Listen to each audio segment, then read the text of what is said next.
नमस्कार मैत्रिणींनो, आज मी तुम्हाला अशा प्रकारचे हे गॉगल कशा पद्धतीने स्वच्छ करायचे आहे ते दाखवणार आहे. तुम्ही हा गॉगल बघू शकता, या पद्धतीने थोडासा खराब झालेला आहे. तर तो आपण कशा पद्धतीने स्वच्छ करायचा आहे ते बघूया. त्यासाठी कशाचा वापर करायचा आहे ते बघणार आहोत. येथे मी कोलगेट घेणार आहे. याच्यातील अगदी थोडंसंच कोलगेट आपल्याला बोटावरती घ्यायचं आहे. बोटावरती घेऊन आता आपल्याला हे व्यवस्थित अशा पद्धतीने बोटावरती चोळून घ्यायचं आहे. बोटावरती या पद्धतीने चोळून झाल्यानंतर आता आपण हे गॉगलला लावून घेऊया. गॉगलच्या ज्या काचा आहेत त्याच्या पुढच्या आणि मागच्या बाजूला आपल्याला ही पेस्ट लावून घ्यायची आहे. या पद्धतीने कोलगेट लावून झाल्यानंतर आता आपल्याला टिश्यू पेपर घ्यायचा आहे आणि टिश्यू पेपरने हे आपल्याला पुसून घ्यायचं आहे. तुम्हाला जर येथे टिश्यू पेपर वापरायचा नसेल किंवा तुमच्याकडे नसेल तर तुम्ही कापडाचा सुद्धा वापर करू शकता. थोडासा टिश्यू पेपर ओला करून आपल्याला या काचा पुसून घ्यायच्या आहेत. या पद्धतीने गॉगलची पाठीमागची बाजू आणि पुढची बाजू मी पुसून घेतलेली आहे. पुसल्यानंतर आता हा गॉगल तुम्ही बघू शकता किती स्वच्छ झालेला आहे.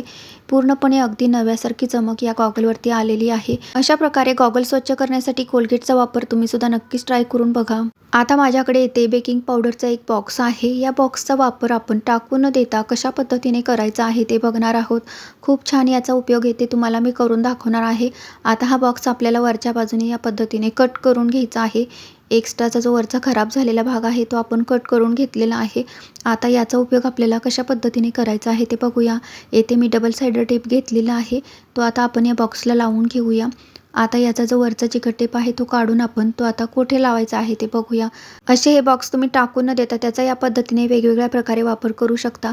आता हा बॉक्स आपण किचन सिंकच्या वरच्या बाजूला या पद्धतीने स्टाईलवरती चिकटवून घ्यायचा आहे. या पद्धतीने हा बॉक्स आपल्याला व्यवस्थित चिकटवून घ्यायचा आहे. तो चिकटवल्यानंतर आता आपल्याला याचा कशासाठी वापर करायचा आहे ते बघूया. या बॉक्सचा वापर आपण जुने टूथब्रश ठेवण्यासाठी करणार आहोत. अशा प्रकारचे हे जुने झालेले टूथब्रश आपल्याला क्लिनिंगसाठी लागतात, त्यामुळे या पद्धतीने आपण या बॉक्समध्ये ठेवू शकतो. अशा प्रकारे या बॉक्सचा वापर आपण येथे केलेला आहे. तुम्हाला ही आयडिया आवडली असेल तर नक्की ट्राय करा. आता आपली पुढची टिप आहे ती म्हणजे अशा प्रकारच्या या खडे असलेल्या क्लिपसाठी आहे. जर अशा पद्धतीच्या या क्लिपवरील खडे निघून गेले तर ते आपण टाकून देतो. तर अशा या क्लिपचे खडे न पडण्यासाठी आपल्याला कुठली ट्रिक करायची आहे ते बघायचं आहे. त्यासाठी येथे मी अशा पद्धतीचे ट्रान्सपरंट नेल पेंट घेतलेला आहे. आता हे आपण या क्लिपला वरच्या बाजूला लावून घ्यायचं आहे. याच्यावरती जे खडे आहेत त्याच्यावरती आपल्याला हे लावून घ्यायचं आहे. या पद्धतीने लावलं तर ते नेल पॉलिश दिसत सुद्धा नाही आणि खडे सुद्धा पॅक होतात. त्यामुळे अशा प्रकारची ही क्लिप तुमच्याकडे असेल तर याच्यावरती हे ट्रान्सपरंट नेल पेंट तुम्ही लावू शकता. त्याच्यामुळे खडे पडणार नाही, ते कायमस्वरूपी पॅक होऊन जातील. त्यामुळे ही ट्रिक तुम्हाला आवडली असेल तर नक्कीच ट्राय करा. आता तुम्ही बघू शकता माझ्याकडे अशा प्रकारचे हे दोन्ही एकसारखे ग्लास आहेत. तर या ग्लासमध्ये जर आपण मुलांना दूध दिलं तर ते आपल्याला कुठला ग्लास आहे ते कळत नाही. याच्यामध्ये जर आपण पाणी पिलं तर त्याच्यातून दुधाचा वास सुद्धा येतो.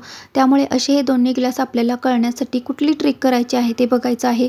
दुधाचा कुठला आहे ते कळण्यासाठी आपल्याला याच्यासाठी एक ट्रिक करायची आहे. ती कुठली आहे ते बघूया. त्यासाठी येथे मी आता नेल पॉलिश घेतलेली आहेत. येथे मी 2 कलरचे 2 नेल पॉलिश घेतलेले आहेत. आता या दोन्ही कलरमधील एक कलर आपण या एका ग्लासच्या खालच्या बाजूला या पद्धतीने डॉट करून लावून घ्यायचे आहेत. अशा प्रकारे नेल पॉलिश ग्लासला लावल्यामुळे दुधाचा ग्लास कुठला आहे तो आपल्याला समजेल. त्यासाठी ही ट्रिक आहे.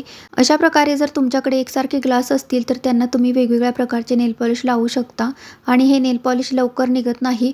थोड्या दिवसाने निघलं तरी ते आपण पुन्हा लावू शकतो. त्यामुळे ही ट्रिक सुद्धा खूपच युजफुल अशी आहे. तुम्हाला आवडली असेल तर नक्कीच कमेंट करून सांगा. आता इथे माझ्याकडे एक काडीपेटी आहे. याच्यातील काड्या संपलेल्या आहेत. असे हे काडीपेटीचे बॉक्स आपण टाकून देतो. तर ते टाकून न देता त्याचा कशा प्रकारे वेगवेगळ्या प्रकारे वापर करायचा ते बघायचं आहे. आता तुम्ही इथे बघू शकता माझ्याकडे काही कानातल्याचे असे स्क्रू आहेत. तर हे स्क्रू ठेवण्यासाठी आपण या काडीपेटीच्या बॉक्सचा वापर करणार आहोत. अशा या रिकाम्या काडीपेटीच्या बॉक्समध्ये आपण खूप छोट्या छोट्या गोष्टी ठेवू शकतो. याच्यामध्ये तुम्ही बटन्स ठेवू शकता, तसेच याच्यामध्ये तुम्ही हुक सुद्धा ठेवू शकता. अशा पद्धतीने या काडीपेटीच्या बॉक्सचा वापर तुम्ही नक्कीच करून बघा. खूप छान ही सुद्धा आयडिया आहे. नक्की ट्राय करा. आता तुम्हाला मी रोज वॉटरचा वापर कशा प्रकारे करायचा ते दाखवणार आहे. हे रोज वॉटर आपण स्किनसाठी तर वापरत असतो, पण याच्या व्यतिरिक्त आपण आणखीन कशासाठी वापरू शकतो ते बघायचं आहे. आता येथे मी एक फुलपात्र घेतलेलं आहे. त्याच्यामध्ये आपण पाणी घालूया. येथे मी अर्ध फुलपात्र पाणी घेतलेलं आहे. पाणी घेतल्यानंतर आता आपल्याला याच्यामध्ये अंदाजे 3 ते 4 चमचे रोज वॉटर घालायचं आहे. येथे मी 3 चमचे रोज वॉटर घातलेलं आहे. आता येथे मी कापूर घेतलेला आहे. कापुराच्या याच्यातील 3 वड्या मी याच्यामध्ये घालणार आहे. या पद्धतीने इथे मी 3 वड्या कापुराच्या घेतलेल्या आहेत. ते आपण आता या पद्धतीने पाण्यामध्ये चुरून घालायचे आहेत. या पद्धतीने त्याची बारीक पावडर करायची आहे आणि या पाण्यामध्ये मिक्स करायचं आहे. कापुराच्या 3 वड्या या पद्धतीने मी पाण्यामध्ये मिक्स करून घातलेले आहेत. आता हे पाणी आपण व्यवस्थित मिक्स करून घ्यायचं आहे. या पद्धतीने रोज वॉटर आणि कापूर आपल्याला व्यवस्थित मिक्स करून घ्यायचं आहे. आता हे पाणी आपण अर्धा तास असेच ठेवायचं आहे. अर्धा तास झाल्यानंतर आपल्याला हे पाणी वापरायचं आहे. अर्धा तास असंच ठेवल्यामुळे रोज वॉटर आणि कापूर व्यवस्थित मिक्स होऊन जातो.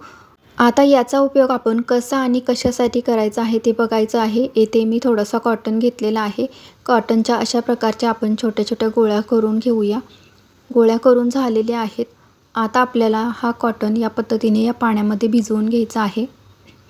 अशा पद्धतीने सर्व कॉटनचे जे गोळे आहेत ते आपण या पद्धतीने पाण्यामध्ये भिजवून घेऊया.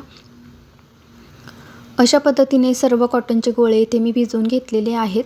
आता हे पाणी आपण बॉटलमध्ये भरून ठेवायचं आहे.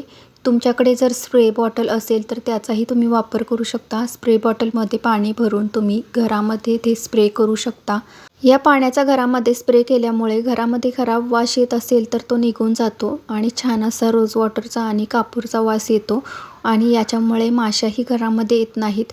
अशा प्रकारे तुम्ही या वॉटरचा रूम फ्रेशनरसारखा वापर करू शकता. या पद्धतीने स्प्रे बॉटलमध्ये तुम्ही पाणी भरून स्प्रे करू शकता किंवा कॉटनचे गोळे ठेवून या पद्धतीने त्याचा वापर नक्कीच करू शकता. कढीपत्ता आपण कशा प्रकारे स्टोअर करायचा जेणेकरून तो जास्तीत जास्त दिवस टिकेल, तसेच तो कशा प्रकारे स्वच्छ करायचा ते बघायचं आहे. येथे ज्यावेळेस आपण कढीपत्ता घेऊन येतो त्यावेळेस अशा प्रकारे याच्यामध्ये थोडा थोडा खराब झालेला कढीपत्ताही असतो. असा हा कढीपत्ता निर्जंतुक करण्यासाठी येथे आपण कशाचा वापर करायचा आहे ते बघायचं आहे. येथे आता हा कढीपत्ता आपल्याला स्वच्छ धुवून घ्यायचा आहे. त्यासाठी अगोदर इथे मी एक बाउल घेतलेला आहे. आता या बाउलमध्ये आपल्याला या कढीपत्त्याची पाने काढून घ्यायची आहेत. सर्व पाने आपण या बाउलमध्ये काढून घ्यायची आहेत. या पद्धतीने इथे मी पटापट सर्व कढीपत्त्याची पाने काढून घेत आहे. अशा प्रकारे तुम्ही सुद्धा कढीपत्ता नक्की स्टोअर करून बघा, खूप जास्तीत जास्त दिवस टिकतो. आता इथे मी कढीपत्त्याची सर्व पानं बाउलमध्ये काढून घेतलेली आहेत. आता ही कढीपत्त्याची पाने आपल्याला स्वच्छ पाण्याने धुवून घ्यायची आहेत. आता या ज्या कढीपत्त्याच्या बाजूला ज्या काड्या आहेत, या कढीपत्त्याच्या काड्या आपण टाकून न देता त्या मिक्सरमधून बारीक करून त्याची पेस्ट तयार करायची आहे आणि त्याच्यापासून आपल्याला तेल तयार करायचं आहे.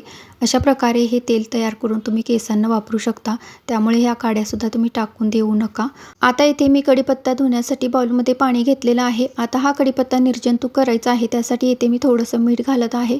मीठ घालून झाले की आता हा कढीपत्ता अगदी अलगद हाताने आपल्याला चोळून चोळून स्वच्छ धुवून घ्यायचा आहे. अशा प्रकारे मिठाच्या पाण्याने धुतल्यामुळे कढीपत्ता निर्जंतुक होतो, तो स्वच्छ होऊन जातो. अशा पद्धतीने इथे आपण कढीपत्ता स्वच्छ धुवून घेतलेला आहे. येथे मी कढीपत्ता 2 पाण्याने पुन्हा एकदा स्वच्छ धुवून घेतलेला आहे. अशा प्रकारे स्वच्छ धुवून घेतलेला हा कढीपत्ता आता आपल्याला कापडावरती घालायचा आहे. कापडावरती घालून तो आपल्याला व्यवस्थित स्वच्छ सुकवून घ्यायचा आहे. त्याच्यातील सर्व पाणी आपल्याला पूर्णपणे सुकेपर्यंत तो सुकवून घ्यायचा आहे. येथे मी या पद्धतीने कापडावरती हा कढीपत्ता घातलेला आहे. आता हा कढीपत्ता हाताने आपल्याला व्यवस्थित पसरून घ्यायचा आहे. अशा प्रकारे पसरून तो आपल्याला 5 ते 10 मिनिटे सुकवून घ्यायचा आहे. येथे हा तुम्ही फॅनखाली सुकवू शकता किंवा उन्हात तो 5 मिनिटासाठी सुकवून घेऊ शकता. अशा पद्धतीने येथे मी हा कढीपत्ता सुकवून घेतलेला आहे. येथे तुम्ही बघू शकता हा कढीपत्ता पूर्णपणे सुकलेला आहे. त्याच्यातील सर्व पाणी निघलेलं आहे आणि हा कढीपत्ता इथे तुम्ही बघू शकता किती सुटसुटीतही झालेला आहे. सर्व पानं वेगळी झालेली आहेत. अशा पद्धतीने हा कढीपत्ता आपल्याला स्वच्छ धुवून सुकवून घ्यायचा आहे. आता हा कढीपत्ता आपल्याला सर्व गोळा करून घ्यायचा आहे.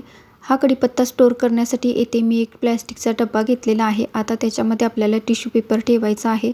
छोटासा टिश्यू पेपरचा इथे तुकडा मी घेतलेला आहे. तो आपण या पद्धतीने खालच्या बाजूला ठेवून आता हा कढीपत्ता आपण या डब्यामध्ये भरून घ्यायचा आहे. या पद्धतीने कढीपत्ता आपण डब्यामध्ये भरून झाल्यानंतर आता याला आपल्याला झाकण लावून घ्यायचं आहे. आता या डब्याला झाकण लावून हा डबा आपण फ्रीजमध्ये स्टोअर करायचा आहे. आता आपण पाण्याचा असा हा नारळ टाकून न देता त्याचा कशा प्रकारे वापर करायचा ते बघायचं आहे. असे पाण्याचे नारळ पाणी पिऊन झाले की आपण ते टाकून देतो. त्याचा येथे कशा प्रकारे वापर करायचा आहे ते बघायचं आहे. येथे अगोदर आपण याला जे अशा प्रकारे अडकवण्यासाठी बांधलेले असते ते काढून घेऊया. आता हा पाण्याचा नारळ आपण या पद्धतीने ठेवला तर तो उभा राहत नाही. तो उभा राहण्यासाठी येथे आपल्याला एक प्लास्टिकचा डब्बा घ्यायचा आहे. अशा प्रकारचा येथे तुमच्याकडे ज्या प्रकारचा डब्बा असेल तो तुम्ही घेऊ शकता. आता याच्यावरती आपल्याला हा नारळ ठेवायचा आहे. अशा पद्धतीने येथे तुम्ही प्लॅस्टिकच्या डब्याचा नारळ उभा करण्यासाठी वापर करू शकता. आता याचा उपयोग आपल्याला कशा प्रकारे करायचा आहे ते बघूया. याच्यामध्ये मी आता पाणी घालून घेत आहे. पाणी जास्त वरपर्यंत भरायचं नाही. आता आपल्याला याच्यामध्ये झाड लावायचं आहे. येथे मी असं हे छोटंसं स्पायडर प्लांट घेतलेलं आहे. याच्यामध्ये मी या पद्धतीने लावत आहे. येथे तुम्ही मनी प्लांटही याच्यामध्ये लावू शकता. अशा प्रकारे येथे तुम्ही हा नारळ टाकू न देता त्याच्यामध्ये या पद्धतीने झाड लावू शकता. तुम्ही येथे पाण्याच्या ऐवजी माती घालूनही याच्यामध्ये झाड लावू शकता. अशा पद्धतीने पाण्याचे नारळ टाकू न देता त्याचा असा वापर नक्की करून बघा. किती सुंदर दिसत आहे ते बघा. अशा पद्धतीने तुम्ही ही आयडिया नक्की ट्राय करून बघा.